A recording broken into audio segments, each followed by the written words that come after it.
बिस्मिल्लाहिर्रहमानिर्रहीम अस्सलाम वालेकुम। जुमेरात अगस्त की छठी तारीख साल 2026। मैं आसिफ रशीद आपके साथ।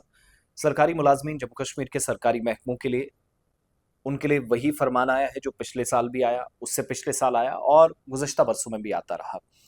15 अगस्त की तकरीबात होने जा रही हैं, 15 अगस्त की या योम आज़ादी की, और जश्न आज़ादी की तकरीब में जो मुलाजमीन हाजिर नहीं होंगे उनकी गैरहाजिरी मानी जाएगी और अटेंडेंस में एक क्रॉस। और कल जब सरकार ने इस पर क्लैरिफिकेशंस की तो तहरीरी तौर पर हुक्मनामा भी आया। चंद बातें जो उससे मैं तशरीह करके आपके सामने रख रहा हूँ। जो मरकजी तकारीब है, जैसे डिस्ट्रिक्ट हेडक्वार्टर्स पर हैं, तहसील हेडक्वार्टर्स पर हैं, जम्मू और श्रीनगर के अंदर जो दो बड़ी तकरीबात होनी है, यहाँ जितने भी सरकारी अफसरान हैं और मुलाजमीन हैं, इनकी हाजिरी को मैंडेटरी या लाजमी करार दिया गया। टॉप ऑफिशियल्स हो, निचले लेवल पर एहलकार काम करते हैं, और सबके लिए। जनरल एडमिनिस्ट्रेशन डिपार्टमेंट का जो मुरासला है या तहरीरी हुक्मनामा मेरे हाथ में है, सर्कुलर के मुताबिक श्रीनगर में तैनात जो मुलाजमीन हैं बख्शी स्टेडियम में मुनाकिद होने वाली तकरीब में शिरकत करेंगे, जबकि जम्मू में तैनात जो अफसरान हैं, मुलाजमीन और अफसरान मौलाना आज़ाद स्टेडियम में होने वाली तकरीब में शिरकत करेंगे। सरकार ने यह भी वाजे किया है कि किसी भी मुलाजिम को सिर्फ अपनी फौरी जो आला अफसर से पेश की इजाज़त हासिल करने की सूरत में ही तकरीब से या प्रोग्राम से, जो मरकजी प्रोग्राम है, उसे गैर हाजिर रहने की इजाज़त दी जाएगी। यानी अगर कोई गैर हाजिर रहना चाह रहा है या किसी काम से वो नहीं जा पा रहा है, तो दैट मीन्स वो एब्सेंट रहेगा, और इसके लिए ज़रूरी ये होगा कि उसका जो मुतलका महकमे का आला अफसर है या हेड ऑफ डिपार्टमेंट है, उससे प्रायर परमिशन लेनी होगी, ताकि वो उस दिन को, अगर ये बात यकीनी बना रहा कि वो ज्वाइन नहीं करेगा इस प्रोग्राम को, किसी भी मुलाजिम को फौरी तौर पर या प्रायर परमिशन के बाद अपने अफसरान से इजाज़त मिलेगी।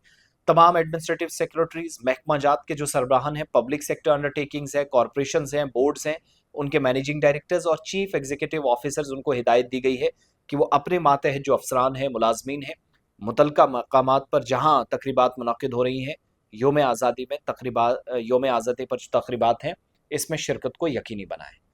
जम्मू में लेफ्टिनेंट गवर्नर होंगे मौलाना आज़ाद स्टेडियम में। श्रीनगर के अंदर वज़ीर आला उमर अब्दुल्ला को दूसरी बार बख्शी स्टेडियम में ये शर्फ हासिल होगा कि वो कौमी परचम लहराएंगे और परेड की सलामी लेंगे। डिप्टी चीफ मिनिस्टर भी मेरी इतलात के मुताबिक जम्मू में मौजूद होंगे। सो बड़ी बात अब यह है कि मरकज़ के ज़ेर-इंतज़ाम इलाके में जो जश्न आज़ादी की तकरीबात हैं, उसके लिए स्केड्यूल पहले से आ चुका है। मैंने कल भी आपके सामने रखा था। सुरेंद्र चौधरी साहब जम्मू में जो सेलिब्रेशंस होंगी उनको लीड करेंगे। हो सकता है कि एलजी यहाँ आए, हमारी जो इतलात हैं मौजूद रह सकते हैं। सकीना इंतू साहिबा, जावेद राना, जावेद डार, सतीश शर्मा, अनंतनाग, पुंछ, बारामूला और कठुआ के अंदर तकरीबात का हिस्सा बनेंगे।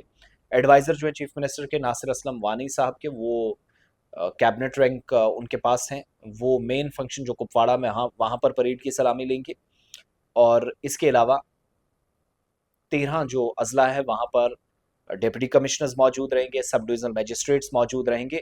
डिस्ट्रिक्ट या सब डिविजनल लेवल पर या हेडक्वार्टर्स पर जो प्रोग्राम होंगे, tehsil level, block level, municipal headquarters की जो सेलिब्रेशंस हैं, वहाँ पर तहसीलदार और सीनियर मोस्ट जो ऑफिसर्स हैं, डिप्टी कमिश्नर्स के अलावा इन तकरीबात में परेड की सलामी लेंगे। सो बख्शी स्टेडियम श्रीनगर और Maulana Azad stadium Jammu, CM, deputy CM मौजूद रहेंगे। सारे मुलाजमीन को यहाँ हाजिर रहने के लिए कहा गया और मैंडेटरी करार दिया गया, ये हिस्सा है उनकी ड्यूटी का, वो इस दिन ज्वाइन करेंगे। सो अब निचले लेवल पर, ब्लॉक और तहसील लेवल पर, ये एक चॉइस शायद मेरे ख्याल में जो इस हुक्मनामे में नहीं है, लेकिन छोड़ी जा सकती है कि आप अपनी मर्जी से आएँ या ना आएँ, या आप पर डिपेंड है, आप प्रोग्राम को ज्वाइन करें। बट मेन फंक्शंस में तो मुलाजमीन को ज्वाइन करना ही करना है, जो आप इन दोनों जुरिस्डिक्शन में आते हैं, श्रीनगर और जम्मू के अंदर।